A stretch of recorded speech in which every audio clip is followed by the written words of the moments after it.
Essex, England, on an ordinary street in an ordinary suburb, one house stands out from the rest.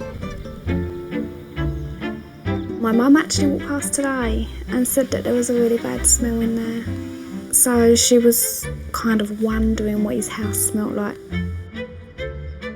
And it's become known in the neighbourhood as the House of Squalor. I worry about rats. It makes my garden look untidy on this side because it all piles up. This is the home of 48-year-old William, hoarder extraordinaire. Like most men, I'm not really that much good at running a home. This is where I tend to leave the more important, valuable things that are a bit easier to find, you know. Tubs and tin cans and pies. Lately I've mainly been sleeping downstairs in my chair here, a bit more relaxing. William lives in a 2-bedroom house, and from the stairs to the attic, he's filled up every nook and cranny. He's even piled things up to the ceilings. Well, I have a habit of buying new things like shelf units and bookcases, but I never get around to putting them together. But William doesn't just collect storage units. He has a very specific form of hoarding called silligomania, a fetish for rubbish. And he has a particular fondness for trash that other people have thrown away. He's got an addiction for rubbish. If you put anything out, he will take it. You know, you haven't really got to phone the council up to come and take any big items because William will take it home. Although William isn't currently receiving therapy for his compulsions to hoard, he is on sickness benefits. And since he doesn't work, hoarding has become his full-time occupation. There's always things to do in the life of a busy hoarder. Do you enjoy hoarding? Well, I do enjoy it, I suppose. I don't think I've ever done anything that's helped me so much. Why has it helped you? It's something I've got the nerve to do that all the other guys don't. So every night, under the cover of darkness, William heads out to work. As he rarely leaves the house by day, these excursions are William's only opportunity to gather goods. And he's even got a wish list. Newspapers and magazines, clothes, general household goods, really. Get a bit of a buzz out of it. How do you decide what to keep? Anything I haven't already found before, you know, or some things interest me more than others, you know. Didn't you want that one? It was horse racing. Don't like horse racing. After a successful exploration of his neighbourhood recycling bins, William raids the local shop's refuse for supplies.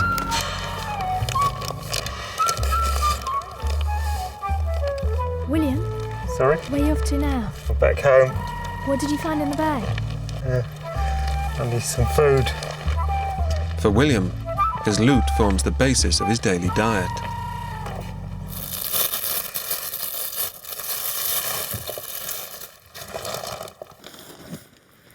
And whatever food enters the house never leaves again, even if William doesn't eat it. But his love of rubbish has upset the neighbours. I think it's bad. For that amount of rubbish to be building up, you can imagine anybody that really wants to sell their property, living down a banjo like that, you'd never want to. And 2 years ago, after complaints from the locals, William's council took action. They awarded him Britain's first anti-social behaviour order, or ASBO, for hoarding. I wasn't too pleased about it. You know, when the police came in and were taking pictures of things like a few tin cans, it seemed strange that they should have to deal with that when there's so much really serious crime going on these days. Armed with the ASBO, the council have been keeping a close eye on William. The ASBO prohibits him from accumulating waste on his property. But since he's broken it, William's about to face a hoarder's worst nightmare. His house will be raided and his beloved possessions dumped on the pavement in an enforced clear-out.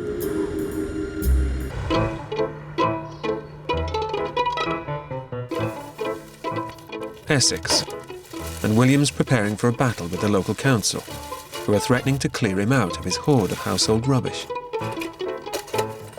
Unlike Lloyd, he hasn't consented. But armed with an asbo, the council are cracking down on him.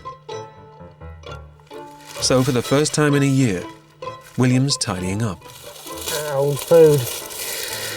What the council called food waste. Doesn't smell very nice.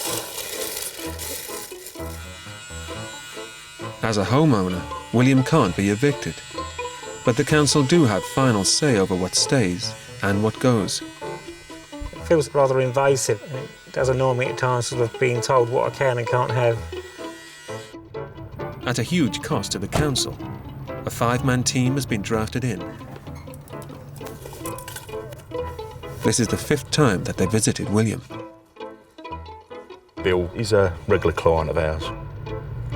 And at the end of the day, it's the neighbours and the community around him who are suffering. You know, Bill's quite happy to live in squalor. Bill? Hi, fella, you all right? What's about next one? You started putting stuff back here. Although William is in good physical health, the team are concerned that his hoard is a health hazard. You've got mice droppings there, but then you've got rat droppings there, Billy. Basically, I think we're at a stage here, Bill, to get it clean for you, that we've got to get all this out, mate. Being honest. Today is the first time that the council are attempting a complete clear-out of William's hoard. But for a hoarder, possessions are precious, even if they look like junk to other people. Billy, let them get to do it. They ain't running away, are they? Quick salt crew. Leave them do that, Bill. They're not going to throw it away. What annoys me is you always seem to go for where all the important stuff is. That's what annoys me. We've got to look at everything and make sure there's nothing in there. If there's nothing in there, I don't mind throwing away some old newspapers and stuff like that. And what else food have you thrown waste. away? But when you start going for where my most important stuff is, that really pisses me off. You're just making the job 10 times more difficult now. You got that pie. You got food waste down there. As far as I'm concerned, mate, this time it's got to be done. Top on, all right? 2 days later, and the council are still clearing out William's hoard. And it turns out that he's not just been collecting pies. Buried deep within his hoard lies a secret William's been trying to keep. You smell the human waste here. He's been chucking it in the garden. We always make sure the toilets are not flushing, but for some reason, William likes collecting it. What's more, there have been complaints from William's neighbours that he's emptying buckets down their drains. It's lumps of crap. The amount that he's chucking down, you know, it must be weeks' supply. Piss and shit in this bucket, you know?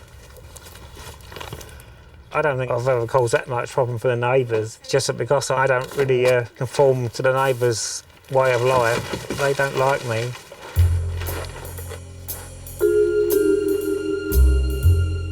What was the way? They've just found some bottles of urine. Why do you keep it in bottles? Sometimes sort of stairs get a bit full up, you know, so it's a bit easier to use a bottle, you know. But the biggest discovery is in the garden shed.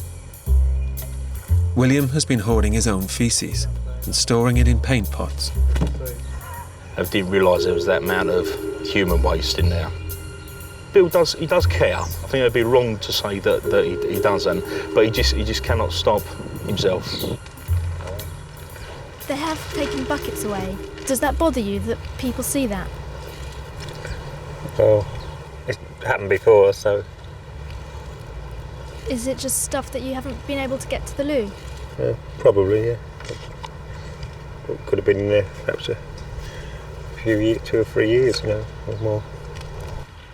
I do feel for him because he's obviously sick. He's obviously got something the matter with him, and it's not his fault because he actually needs the help and he's not getting it. William isn't currently under specialist psychiatric care. He's lived alone since his parents died. And although he did have a girlfriend in his 20s, he's been on his own since.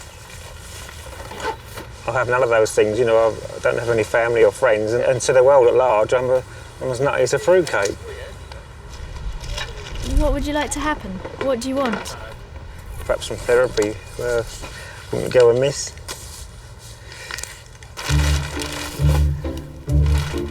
After 100 man-hours spread over 4 days, the team uncovered 20 bottles of urine and 10 tubs, or 100 litres, of excrement.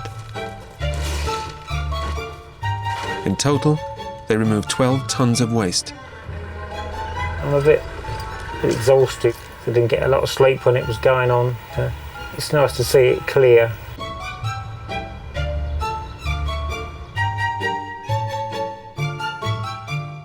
I've improved. I've been not completely cured, but I've improved, definitely. William is now at a crossroads. He's just had his 5th clear-out, and it's been the fullest yet. So will he finally curb his hoarding, or will he relapse once again? Only 10% of hoarders ever come to the attention of the authorities, and they're unlikely to stop hoarding unless they receive expert help.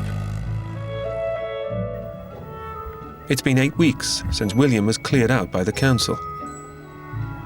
He's already bringing other people's rubbish back in and remains unable to throw out any of his own. William's also become more isolated. He's only left his house once by day and has started hoarding his own waste again. What's in that? Something's gone off, I think. Have you been using it for the loo? Might have done. Doesn't bother you keeping it? Doesn't bother me, no. William has relapsed once again. But having an emptier house has brought back memories of when he moved there, aged 10. And he started to realise that his hoarding may well be connected to his family past. William is his parents' only child, and although they'd both been married before, he doesn't know any of his half-siblings.